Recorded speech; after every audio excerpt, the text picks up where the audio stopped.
What's up? This is Jared Gray with the IDP411. I know it's been a while. I know that some of you are happy to see me, some of you aren't. But hey, here I am. It's been a little bit, and I'm happy to be back. As you know, I went to work for ESPN Radio. Still support my guys over at IDP Army, and I appreciate them. I'm going to give you some updates week in, week out. Tuesday will be the day that if you want to check on some updates upcoming and previous weekends on what's going on in IDP world, maybe some other fantasy football, well, come see me.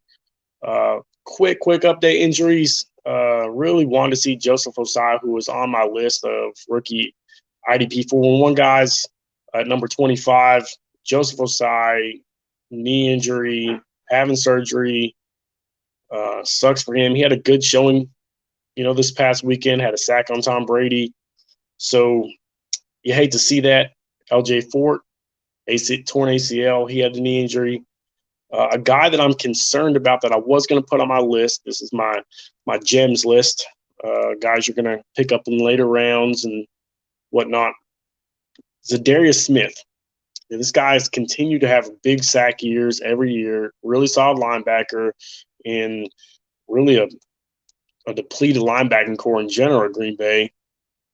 He's having back issues. So if you want to talk about somebody that I would stay off the list, it's a guy. I mean, it's somebody that I'm just a little worried about coming into the season. And, you got to go with it. Again, it's the first time I've gone live in a little bit, and I appreciate you guys. Follow me on Anchor, the IDP411. Again, weekly show. We will be doing this every Tuesday just to take care of you guys. So we're going to get to the list. My gems you can grab in later rounds, such, 10, 11, 12, 15, 16, depending on how deep your draft is. Also, maybe a guy you can pick up on the waiver wire right now if you don't have, if you've already done your draft. A lot of people are worried about injuries and why did we draft early? And, well, here's the deal. Injuries are going to happen. I mean, they're going to happen all season long. They're going to happen in the preseason. Sure, you're going to be happy if you're a redraft guy, and you should wait until, September 5th to do your draft because it's the week before. And I get that. But in general, most people rock in dynasty leagues, stuff like that. You're drafting, after the NFL draft because, hey, these are guys now, and let's go get our rookies and let's go get whatnot. But I'm here to give you some gems and later rounds and guys that we can look at. Got my little Baker and my bobblehead Baker here. Also, if you're feeling dangerous, it's not water, but it's not vodka either, so we're good with that. All right, let's get straight to this. I'm going to give you 5 or 6 guys that I, in general, am pretty stoked about and see what they can do. Let's go 5. Well, number 5 for me was Joseph Osai. So, like I said, he just had a knee injury. I'm going to set him out for probably the year, if not most of the year. So we're going to just do 4 straight linebackers, and then we'll do a little quick discussion. Number 4 on guys that you should, without a doubt, be looking at as these are not guys you're going to be LB1s, and if they are your LB1, then maybe you should look at it like, oh, maybe I got a gem, or a little iffy on whether or not you got that person. So number 4 for me, who I think has a really good year, but I don't think he's an LB1. I think all these guys are going to be LB2s or better. I really believe that LB3 to LB2 upside with a really good chance of being higher. So my number 4 in that aspect is Damian Wilson. Damian Wilson is really just launched himself into a spot where Joe Schobert's gone. You have the opportunity to have a massive tackle group. You've seen Telvin Smith do well there. You've seen Joe Schobert's do well there. Everybody says, oh, Miles Jack's the guy. Listen, Miles Jack had his chance to be the guy. Damian Wilson played 49% of snaps last year, right? And was, again, 49% of snaps and was third on the team in total tackles with 72 tackles. 49%, and you're the best run stopper the team has in general right now.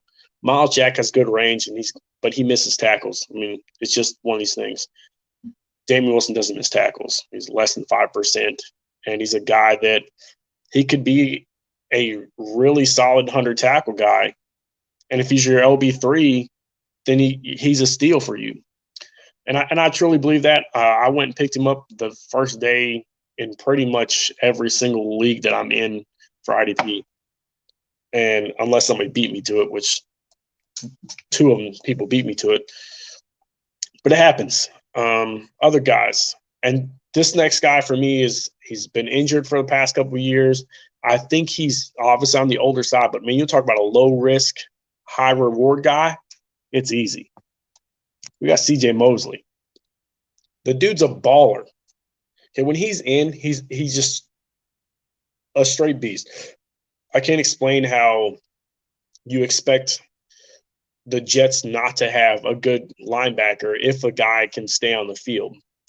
And CJ Mosley, for a lot of people, was a top 5 linebacker before he got injured. And even the first week before he got injured, he was a top 5 scorer that week. So they're going to be on the field. I love Zach Wilson, and I think that he's going to be pretty decent this year. But it doesn't stop the fact that Jets are going to have a sure tackler with a guy with, good range. And CJ Mosley is a ball hawk. So he's got a good chance to be a solid LB3 with a possible LB1 upside. And I truly believe that. I really think that if he stays healthy, he plays 15, 16 games, he's going to be a top 10 linebacker, top 15 linebacker without a doubt. I don't have a doubt in that, to be honest with you. It's just depending if he can stay healthy.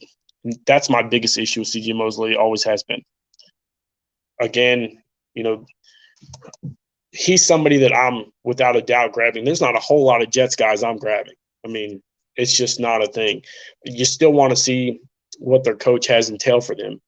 As good as a coach as he was at San Francisco, I really kind of want to put Dre Greenlaw on this list because Dre Greenlaw has a chance to – you saw flashes 2 years ago where Dre Greenlaw was – when he came in, he just blew people's minds. Just where did this kid come from?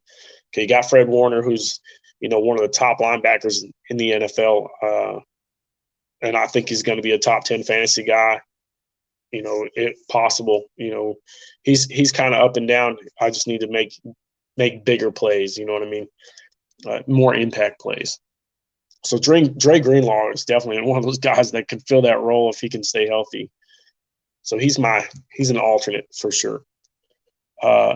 Number 2 for me, Jordan Brooks.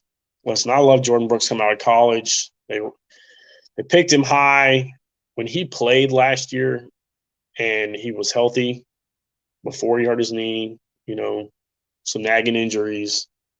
Jordan Brooks was in on a lot of plays. He had some really good weeks fantasy-wise, had some really good weeks for the Seahawks. I think that he is in line to be the heir apparent to Bobby Wagner.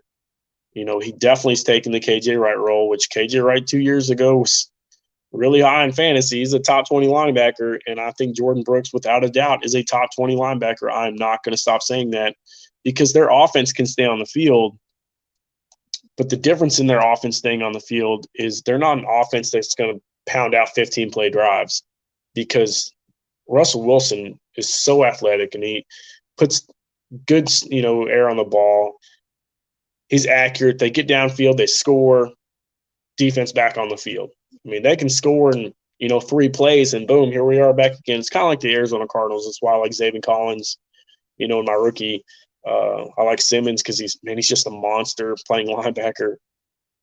But Jordan Brooks, without a doubt, has a chance to be a top 20 linebacker. And he's without a doubt something you should be looking at. As a LB2, LB3, if you're not looking at Jordan Brooks is on your board in the late rounds on the waiver wire, he's a guy you definitely should be picking up if he's on your waiver wire because I think that he could help you win a division this year. If not, chance to go to the league championship. My number 1 is a guy that I've always been high on, but he's been shadowed by another player. And now that he's not shadowed by another player and he's on his own, he's the focus. I was a little worried. Let's just get to him. Anthony Walker. Anthony Walker has so much upside. If you talk to, I've heard from Darius Leonard on how much he misses this guy. Anthony Walker is the reason Darius Leonard is who he is. That's not my words. That's Darius Leonard's words. Okay. He truly believes that he is one of the best linebackers in the NFL. And I believe so too. And fantasy football wise, when Darius Leonard's out, not a single soul didn't tell me they didn't go get Anthony Walker because there's no shadowing. Because when he's by himself, he's putting 30 points a game up. I mean, Anthony Walker's a savage. He could be a 300-point linebacker, or higher in the correct, fantasy system. He's the starting middle linebacker. He's the leader of the defense. He's wearing the green dot. Okay. The only person that's not wearing a green dot on this list is Jordan Brooks, and that's because he's got Bobby Wagner next to him, who doesn't get injured. I knock on wood because I have Bobby Wagner in like every league I have because I know I'm getting 130 tackles out of the guy. Anthony Walker is a 120-plus tackle guy this year, no problem, without a doubt, as long as he doesn't re-injure his knee. We had a rookie draft in my MFL league. Shout out to the SFL. Boom. That I didn't go get Anthony Walker because he had a lingering knee issue. And I was worried, and obviously he was worried because he thought it was more severe than it obviously was when it first happened. Then he was like, man, this feels kind of good. Let's get it checked out. And he's playing football. You know what I mean? So he's back on the field. He's hitting people. No big deal. Like, it was just a tweak. Thank goodness, because that guy's so much talent. He's finally in a position where he can lead a defense by himself. You've seen so many good flashes out of this guy, and I really think that he could win you a league this year. And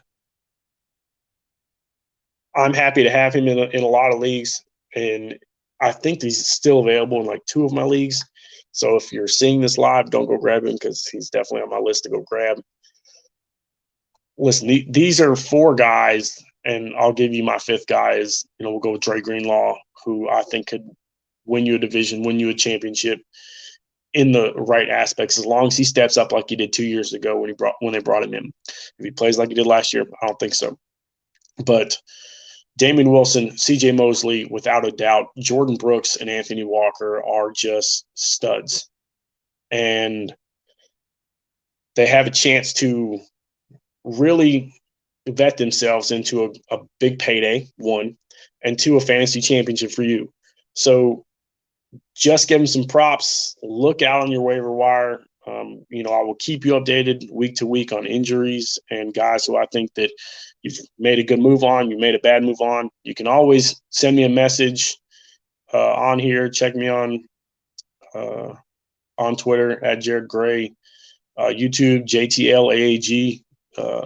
If you look it up or you look me up, you'll find me with a backwards hat that I made, 15 years ago. So, but I kind of look the same now except for I have a beard. So that's pretty much all we have this week. I will go to you again. Check me out on Anchor, the IDP411. I will do this weekly, if not twice a week, because I want to get more showings out there. Had a lot of stuff going on last year, been very busy. And that's what we are. And until next time, let's go, let's go, let's go.